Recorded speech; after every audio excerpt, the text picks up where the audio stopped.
how that state is going to.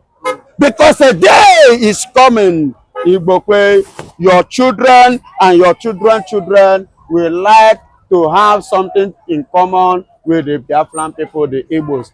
Whereby when we start to deny them, they will say their ancestor and their ancestors is from the east and they are being denied. Igbokwe, Igbokwe, why are you doing yourself this harm? Igbokwe, why are you denying your children unborn and children's to come? Why are you denying them their origin and the origin of their belongings? Than the Igbos, but his house was burnt. Do you think that's good? Do you think it's good for the Biafrans to have burnt his house? Was that a nice move? God bless you, my brother. I remain my humble self, Evangel Benjamin Johnson Ezesinachi, the only Biafran man who believe in the truth and are ready to speak the truth, irrespective of anything. Now, listen and listen good. Mr. Igbokwe, or what is your name? The APC chieftain, the bribe collector. You have collected bribe and decided to sell your people. But remember that it will not last forever. You said that your house is being burnt. Were you there when your house was burned by the Biafran? Were you there? What evidence did you have to defend that? You say you did not believe in a small country or a small nation or community that a state in Nigeria, one particular state in Nigeria is bigger than a whole Biafra. That means, in other words, that they are not qualified to stand as a nation of their own. For your information, how many population was Cheche? How many population are there in Cheche? Even as I'm talking to you, if there are many now, I will tell you, and I bet you they are no more than 2 million in population. As Cheche, as at the time of their freedom, there were just 250,000 in population. So, and the Biafra, the eastern land, is more than that number. And for your information, there is something I want to advise you. For this your mouth that you are running anyhow, that one day, that nation that you are rejecting, you will be glad and wish to have a passport to travel to that nation. Because based on what you have said and your actions, I want to inform you that when this finally stand, you will not be needed. And let me tell you something that you don't know. If you believe that you are free today, that you don't have any destiny today, that your people are being marginalized and you are supporting the enemies of your people, by the time your people will go and stand on their own and leave you, remember, what goes around comes around. It might be your turn and nobody will help you. Now, for your information again, in case you don't know, remember, even in the Bible says we should not despise the little beginning.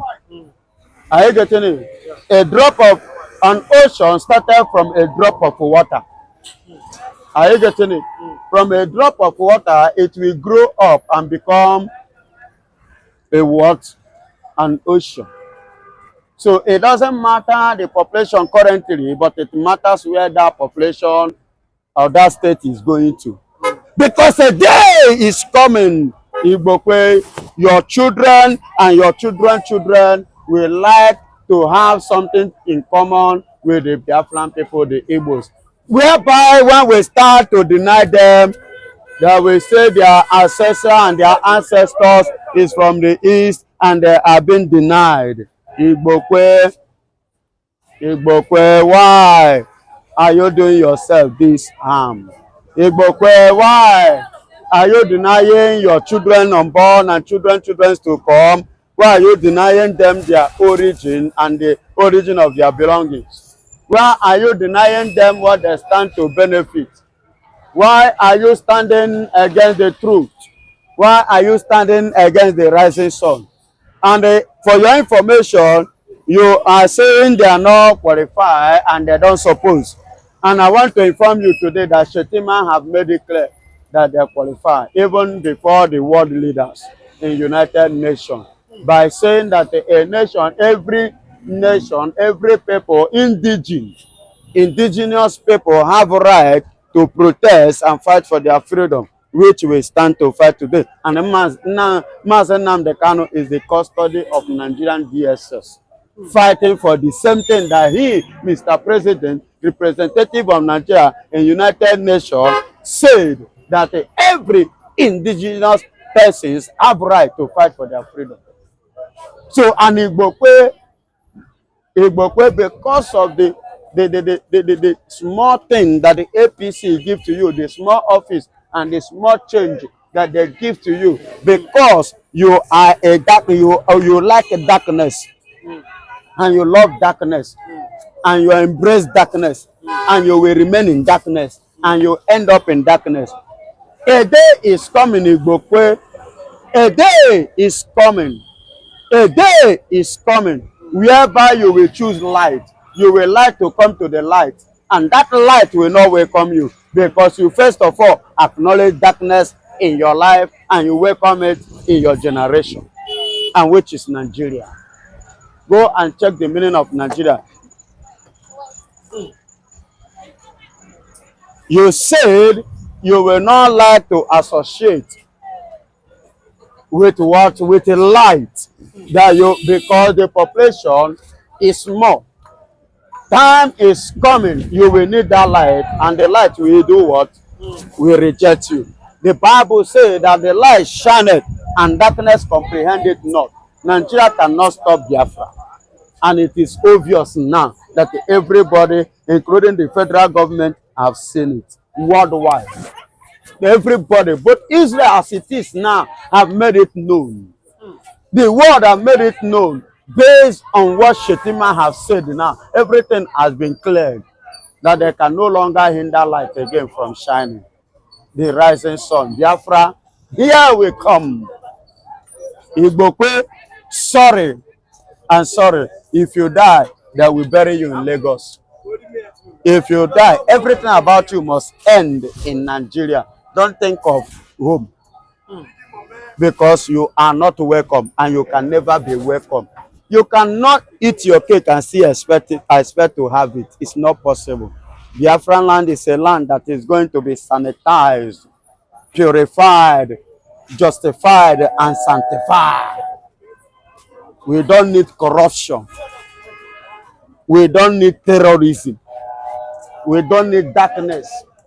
Everybody have freedom, with a pure heart, with a one mind, not dubious like you, not people like you that will see your brother, you say your brother because of money. Betrayer, that is what you are. You are not welcome, and you can never be welcome. Your generation, even the ones unborn, are under curse, and that curse is caused by you. And remember, let me use the Bible here to tell you what I'm pointing at. In the book of Esther, the Bible says, and Mordecai, the great man, to the king of Ahasuerus, wrote a letter to Queen Esther, and said unto her, look at the Haman atrocity, what he prepared and what he has planned against the Jewish that is in that land. The plans of the enemy, you, Igbokwe, supporting the enemy and their evil atrocities in the Igbo land.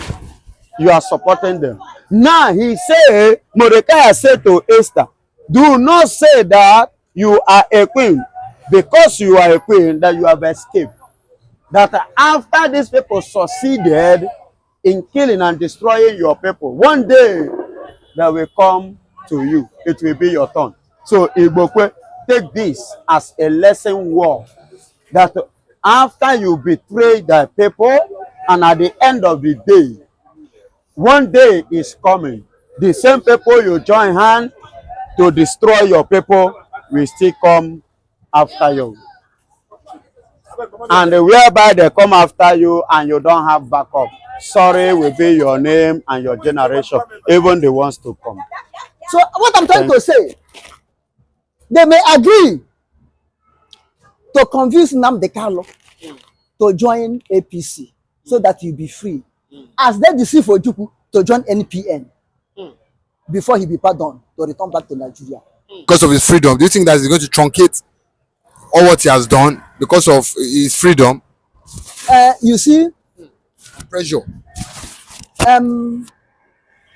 The so-called Ohaneze ndị Igbo, the so-called Igbo politicians, all of them, both in PDP, both in Napoga, all of them are immigrating like a quiver bird into APC.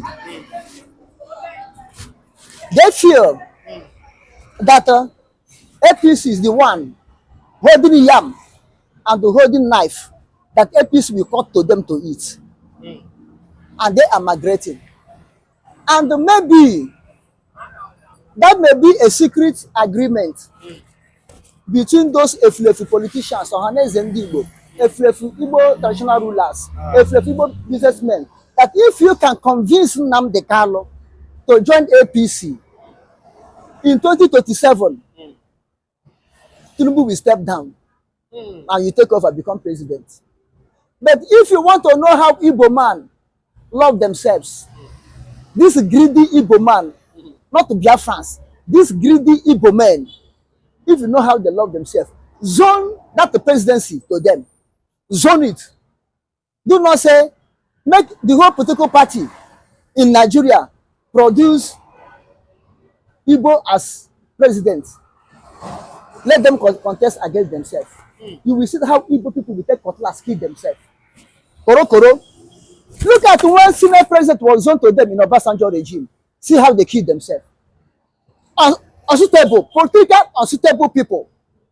Political unsuitable people. This is they're saying business, progress. If not that is towards it is God endowment in Igbo man, they could be failures. Look at politics. In 8 years, Igbos produce 5 senators in 8 years. 5 senators under Abacha, under Obasanjo. 5 senators. 5 senators. How do you say 5? 5 Senate presidents. Sorry. 5 Senate presidents under 8 years. Because Senate president was zoned to them. How much more when you zone them the overall president? How will it be? Eh? Who's a game man? We kill Umai. Umai kill Soludo. Soludo kill Itazo. Itazo kill Elesoti. Elesoti kill Iwanyanwu. Iwanyanwu kill Willie Obialo. Are you not trying to say that they don't love each other? Iberibe politicians. They don't know what to do. Remove love. It's Iberibe that occupy their mind in politics. Iberibe occupy the mind of Igbo politicians. They don't know. They don't understand themselves in politics. You understand? Let them say, okay, we show you people to produce president in 2027. I'm telling you honestly, Peter Obi will run away. They will kill him. People will kill him. Peter Obi will run. We go to exile. Peter Obi, they rob him. Peter Obi, Tinubu rig him. Who rig? Who is it? People rig. If they zone it now, say Peter 2027 come out. You will see how they will push Peter Obi aside. They will tell him the day his mother born him. They quote the date his mother born him to him. You will see people who you don't know that can talk, who you don't know that can play politics, they come out and play politics. But now it's in the hand of Hausa and the Yoruba, Fulani and Yoruba, they cannot go. Leave those people. Leave those people. So what I'm trying to say, they may agree to convince Nnamdikanu to join APC so that you'll be free. As they deceive Ojukwu to join NPN before he be pardoned to return back to Nigeria. I know the people that did it. The late Chief Okadibo, the late this man, Ombadiwe, called himself Timber and Caliber. Agadabo Churuzo. Then in that, Agadabo Churuzo. Do you not think he can repeat history can repeat itself again? You say, but Ojukwu later regret now. The same people deceive Ojukwu to join NPN. They will pardon you. Then he come back home. They still deceive him. Finally, join NPN. One day, Ojukwu contest 1983 senatorial zone, Nnewi senatorial zone 1983. Did he win? The same Igbo people, LS Ekweme and his wife, all of them go to Nnewi senatorial zone where Ojukwu come from. Deceive the people. Don't vote for Ojukwu. Ojukwu is a madman. Ojukwu is a killer. He will declare Biafra again. And your children, your sons, your husband will go to battlefield and die again. And he will run away. The late LS Okweme and his wife changed Naira, 5 Naira note when it was green in 1983, went home and the campaign against Ojukwu. The same people that deceive him to join politics, they come again to Nnamdikanu. But the one thing with this, Nnamdikanu spirit is a different from Ojukwu spirit. You understand? Ojukwu is a hero. He's a brave man. Nnamdikanu follow his footsteps. But there's a difference between two of them. Remember, this is Ojukwu. This is Nnamdikanu. Fine. Nnamdikanu is campaigning for the Biafran freedom. Ojukwu fought for the Biafran freedom. There's a difference. The same people deceive for Wazirike. The same people politicians deceive for Wazirike to collect money and assign that you never talk of Biafra again. They deceive him. They'll come again, kidnap Nnamdikanu, want to deceive him again to join APC. Look, in Biafra land, we are not suffering headache. It's people that are suffering headache with continue with APC. Nigeria are suffering headache. That is why their leaders, their brain cannot cool down to plan well because they have headache. And they continue breaking APC. And APC contain aspirin, which will make their body not to be unrest for them to plan well. But Biafra, we are not suffering any headache, neither typhoid or malaria. It's Nigeria that's suffering yellow fever, and they have yellow fever. You understand? So they should leave Nnamdikanu alone. And this last court Nnamdikanu have made them to understand that Nnamdikanu cannot dump Biafra. Nnamdikanu cannot join APC. Nnamdikanu is not a politician. He's a freedom fighter. They should leave him alone. But do you think that they put more pressure on him, he's going to fall for it? Which pressure they are going to put on him after Operation Patton Dance, he still stands. Which pressure they are going to put on him after they kidnap him, half dead, they return him, God revive him. Which pressure they are going to put him again when they poison his food, poison everything, God revive him.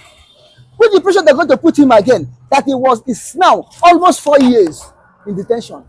Which pressure they are going to put him again that will make him to succumb. When he's winning the case, to the extent Nigeria don't have any charge against him. They're just removing and adding, removing and adding. And when they come, you put law for them, they will fall. Even their justice don't know what is called law. But Nnamdikanu will teaching them law. Then how can he succumb? Which type of pressure against Nnamdikanu we see? To the extent they went to the house, kill his father, kill his mother, even dog, Nigerian army empty their magazine on dog and kill dog. And tomorrow they will say, we don't have a weapon to secure Nigeria, but they have weapon to kill dog. They have weapon to kill dog. They don't have weapon to secure Nigeria. Inadequate equipment and the funding. May God help common people in Nigeria and protect them in Jesus' name. Thank God Almighty that the truth is coming out now in Nigeria. Father, be praised, be magnified in the name of our Lord Jesus Christ. Amen. Remember, before Lagbaja, Chief of Army Staff Lagbaja, and Chief of Defense Staff Christopher Musa are now coming up to say the reality. Remember, there was a time Chief of Defense Staff, Christopher Musa, lament concerning Biafrans that they cannot be able to defeat them. And that Nigerian army is facing its problem hard to face Biafrans troops. And the army is not everywhere. Army and women being not spirit that they can be everywhere at a time fighting. Defense minister said something like that. Then now, Chief of Army Staff, Labada have come out again to say almost the same thing. Chief of Defense Staff said that Nigerian army in population cannot be able to protect 200 million Nigerians, which means he have included Biafra among Nigerians. Okay, now, and if you come to these 200 million Nigerian, only Biafra, South, East, 40 states that make up Biafra are more than 90 million, or call it 90 million out of these 200 million. The current United States of Biafra, only the people in the home, not the people in the abroad. Yeah. They are more than 90 million. Forget about the vaster land of North and West has. What makes up a country is your population, the manpower, the human resources is what made up a nation. Now, here, come again and complain. And if Nigeria don't have capable army or number of army can defend 200 million, you can see that Nigeria have no security. And out of these 200 million, Biafra is separating themselves and they are coming to fight Biafra with the remaining army that they have, which means other area of Nigeria is defenseless. Because I have seen that they are recruiting army, sending them to Biafra land, buying machineries from Senegal, from Burundi, sending them to Biafra land. Regrouping repented Boko Haram, sending them to Biafra land. In the north, Zamfara, Kebbi, Katsina, Kanu, Kaduna, Niger, Benue, nobody is defending them. Then the insurgents, Fulani herdsmen, take those areas as heaven on earth for them. You see the problem they are having. Okay, and he came again and said, inadequate fund for the military personnel, no equipment. Then how do you think that less than 200,000 can be able to protect 200 million? But if you look at it, they have enough army, military personnel in Biafra land. They have checking point here and there in Biafra land. If they don't have sufficient army to protect 200 million Nigeria, how can they have sufficient army? Every 6 meters, you will see Nigerian army checkpoint in Biafra land. If they don't have it, every 6 meters, you have all over Biafra land, you have it. If they don't have, they are inadequate equipped and financed. How do they manage to get latest weapons that they're using in Biafra? Get tornado fighter jets, get drone, get everything they're using Biafra land against Biafrans. And they say that they cannot be able to defend, protect 200 million. But they can be able to go aggression mission against Biafra in a foreign land like Biafra.